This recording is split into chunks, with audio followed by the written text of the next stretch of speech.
Okay, we're going to get started. I'm really excited to introduce Dr. Joe Sweeny. He is one of our interventional cardiologists at the Mount Sinai Hospital, as well as the medical director for GP1, which is one of our biggest ambulatory centers in the hospital. And he's going to be speaking to us about aspirin updates, aspirin abbreviated for ACS patients, and the need for triple therapy. So please join me in welcoming Dr. Sweeny to the podium.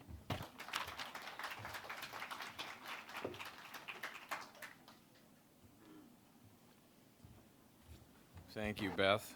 Thank you, everybody, and thanks for coming to New York and having a wonderful conference. This is always a really nice day for us, meaning it's the end of the conference, and for you guys, it's kind of a nice atmosphere to learn a little bit, see some nice stuff out in the exhibits, and kind of meet people. So, without further ado, I've been asked to give some updates on aspirin, in particular, on the topic of abbreviated aspirin for patients with acute coronary syndrome and atrial fibrillation.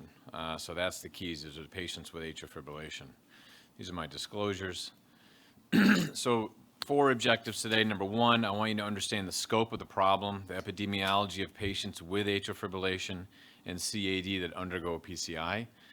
I want you to examine the existing approaches that we use, triple therapy after PCI, the current approaches, and some of the key trials, about 3 or 4 trials, the salient features, which we'll just discuss very briefly, that support the use of anticoagulation and antiplatelet therapy after a patient receives a coronary stent. And then we'll look very briefly at the current guidelines and what they tell us how to navigate this seemingly very difficult task of balancing bleeding risk versus thrombotic risk in these tough patients. So I always like to start with an illustrative case. This is a 72-year-old female with a history of diabetes, hypertension, high cholesterol. She used to smoke with COPD. She has a low ejection fraction of 35%. Her blood count, or her hemoglobin was normal. She came in with chest pain and a positive troponin, consistent with an acute coronary syndrome. She also had new onset atrial fibrillation, which you see on the electrocardiogram in the upper right-hand corner. And so the question is, how do we treat her? Do we take her to the cath lab and put a stent in her? If we do put a stent, do we put a bare metal stent? Do we put a drug-eluting stent? And if we do that, do we cover her with dual antiplatelet therapy? And is that with aspirin and a P2Y12 receptor antagonist, otherwise known as clopidogrel or ticagrelor or prasugrel? And then how do we address the atrial fibrillation? Do we treat her with warfarin or some of these newer agents that are out there that you may have heard of? Or do we do all the above? So I'm going to ask you that question at the end of the case, end of the discussion, and hopefully we'll have some answers. And this was her angiogram. She's got a very significant proximal LAD stenosis, very critical. So just to take a step back, atrial fibrillation, the scope of the problem is significant. If you take the United States and the European Union, there's roughly about 950 million people, close to 1 billion. 2% of those people in that population are going to have atrial fibrillation. 80% of that 2% are going to have an indication to be on blood thinners. So this is a big deal, okay? You have to treat these patients to prevent strokes. So if those patients that have coronary disease or that have atrial fibrillation are indicated to have anticoagulation, 30 to 40% of those patients are going to have coronary disease. And then 40% of those patients are going to be indicated to have a PCI. So 1 to 2 million patients, just in the United States alone, are falling right into this talk. So it's a big problem, and it's a big dilemma we deal with pretty constantly. And what is the dilemma? Well, if we look at patients with a coronary stent, that circle on the left, we know that dual antiplatelet therapy, aspirin plus X, whether that's a P2Y12 antagonist or something else, helps prevent the dreaded effect of stent thrombosis. Everybody in this room probably knows that, okay? And through different mechanisms, it helps prevent that. When we put a stent in, we don't want it to clot. We give those 2 agents to help prevent that. With atrial fibrillation, it's a little bit different mechanism. We give anticoagulants, okay? such as warfarin or some of the newer agents, to help thrombosis, okay? The problem is when you have a mixture of both, and that's that middle, this is the Venn diagram, when you have patients on both atrial fibrillation and coronary disease, and now you're on triple therapy. So aspirin, say a P2Y12 antagonist, and a blood thinner, okay? And that's where your bleeding risk comes in. So how do we manage those patients? Well, what we've known for a long time is aspirin is the bad culprit here. This is the one that really puts people at risk for bleeding, especially from a gastrointestinal perspective. So the question came out many years ago, what if we get rid of aspirin, okay? And this was one of the first trials that came out. It's a very simple trial. It's called the WOS trial. It randomized around 500 patients to receive warfarin plus clopidogrel versus warfarin, clopidogrel, and aspirin. So triple therapy versus double therapy, okay? And then it looked at your bleeding. Look at that curve separation. You don't have to know statistics. That's an impressive curve. The bottom curve are those patients that were randomized to receive the warfarin plus clopidogrel. The top curve were those patients that got triple therapy. The y-axis is bleeding. So you're on triple therapy, you're going to bleed. This was important information. This told us we should treat these patients just with warfarin and clopidogrel and be done. And that's what we did. But there's still a pretty high bleeding risk. And for many of you in this room, you understand what's happened over the past decade. There's been an onset or a flourishing in the market of these novel anticoagulants, these DOACs, we call them. And since really 2011, this market has just expanded. And you guys all know the names of these. And in particular, during COVID, we found a lot of our patients that were previously on warfarin for prevention of stroke with atrial fibrillation got transitioned over to the DOACs because they didn't have to come in for INR checks, and they could just take it and be done. So the indications for warfarin now are very, very, very small, and most patients are treated with DOACs that have atrial fibrillation. But the market is now really saturated with these agents. And there are some clinical trials that help support the use of DOACs in patients that have coronary disease and have stents. All the way back from 2016, we had the Pioneer PCI, we had the Redual PCI, Augustus, and Entrust. These are 4 different agents that got tried and tested in randomized controlled trials to tell us, can we use these agents with clopidogrel and have safety and prevent strokes? At the same time, we had a change in the technology of our stents. Our stents went from thick, big, bare metal stents many years ago to very small, thin strut, drug-eluting stents, now even to bioabsorbable stents, bioabsorbable polymers. So the inflammation that these stents create is so much less trauma on the vessel, meaning they heal much quicker. So when they heal, they become endothelialized. So the risk of thrombosis is much less. And that's why we're able to shorten our dual antiplatelet therapy. So much so now. But the ultra-thin struts are what we use now. The biodegradable polymers are what we use now. This has really been a game changer for us. So this was happening at the same time. So now we take these newer stents and these newer agents and we put them to the test. And this was the Pioneer AFib trial. And bottom line is when we took rivaroxaban, which many of you know, plus addition of clopidogrel, we had significantly less bleeding compared to all other arms of that trial, including warfarin and dual antiplatelet therapy.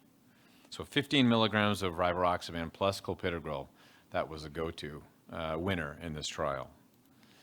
The Redual trial looked at dabigatran, and in this trial, the primary endpoint was bleeding. There was a significant reduction, but also a non-inferior, meaning it was no different in risk of stroke. So you protected them from the AFib, and you lessened the bleeding, okay? The problem with dabigatran is there was a very minimal trend towards death, so that's not something we're using that much anymore for obvious reasons. Augustus was the last, really the big one that came out. This is looking at apixaban, and this one looked at apixaban plus clopidogrel just like they did in the Pioneer trial, and that's that bottom curve. Significantly less bleeding and no change in ischemic risk. So the bottom line message here is these agents are actually a little bit better, are better than warfarin alone. And that's what most people are using with atrial fibrillation. So about 2019, there was a consensus in this field in patients that, or a lot of the leaders in the field that were treating this. And the quote came out of the New England Journal: in patients with a low risk of thrombotic events or a high bleeding risk, early omission of aspirin therapy and treatment with a direct oral anticoagulant plus clopidogrel is completely warranted. And this really kind of set the stone for us as to how we should treat these patients. A consensus document came out in 2019 by a group of us that really helped clarify this. And before we get into what that shows, I want to define, we talked about the risk of a stroke. What's the risk of bleeding? That's on the other side of that seesaw.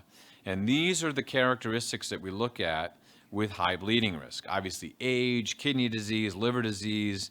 Are you taking anticoagulation, bleeding diatheses, prior stroke? All these come into the factor of what's their bleeding risk versus what's their thrombosis risk. So when you have that information, the consensus document told us this. So our default strategy right here tells us run-of-the-mill patient, low bleeding risk, low thrombosis risk, or thrombotic risk. You're going to give them triple therapy. You're going to give them aspirin, clopidogrel, and a DOAC for 1 month, 30 days. Then you're going to drop the aspirin. So you're going to be on a single antiplatelet therapy, that would be a P2Y12 antagonist like clopidogrel, plus an oral anticoagulant for 6 to 12 months, okay? The second column is the patients at high ischemic risk. So you're worried this patient's going to have another heart attack because of their coronary disease, and they have a low bleeding risk, okay? So these are patients that we're going to put on triple therapy, but we want to protect them a little bit longer. So we're going to continue that triple therapy out 1 more month. And then we're going to drop the aspirin, and then we do the dual therapy, which is the clopidogrel plus the DOAC. And then this is the real one that really helped us, is the patients that are low ischemic risk, but high bleeding risk. Okay, this is like almost our patient in the example that we showed. Those patients, we're going to do triple therapy, then we're going to drop the aspirin right away. Okay? And we're going to shorten it, abbreviate the duration of antiplatelet therapy for 6 months. And what we have seen since all this this information and data coming out, we went from triple therapy now, which was really the cornerstone, to now 2023, triple therapy is very minimal, very short duration, and really these patients aren't on this for a long time. And instead, we've gone from shorter duration of dual antiplatelet therapy to much more patients getting dual therapy up front. And most importantly, now we're supported by guidelines. Okay, the 2021 iteration of our coronary revascularization guidelines give us a class 1 indication, meaning there are randomized controlled trials, which I just showed you, that is supporting the use of oral anticoagulants, dropping the aspirin, and using a P2Y12 receptor antagonist. So we're very, very happy about that with a lot of data, and I think we've prevented a lot of bleeds in doing that. So going back to our case, just to finish things up, she's 72, she's got the risk factors, she's a smoker, she has a low EF, she has an acute coronary syndrome, and she has AFib. So how are people going to treat her? We're going to stent her, right? So we already did that. So now you see that lesion's gone in the LAD, and that was with a durable polymer DES. So this was our run-of-the-mill, newer agent, 3rd generation DES stents. We did triple therapy for a month with apixaban, clopidogrel, and aspirin, and then we dropped the aspirin, and she got treated with clopidogrel and apixaban, and she did fine. So in wrap up, there's 4 things. Patients with atrial fibrillation frequently have coronary disease and undergo PCI. Very important to understand that. Use of triple therapy increases risk of bleeding. There's no question about it. GI and intracerebral bleeding. You want to assign both a bleeding risk and an ischemic risk score to all patients that undergo PCI to help tailor that therapy if they have atrial fibrillation. And then you want to use a DOAC without aspirin to help reduce that bleeding risk if they have atrial fibrillation and have a stent. And with that, thank you.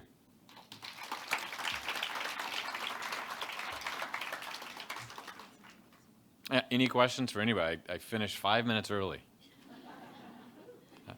I know it's Friday. Yeah.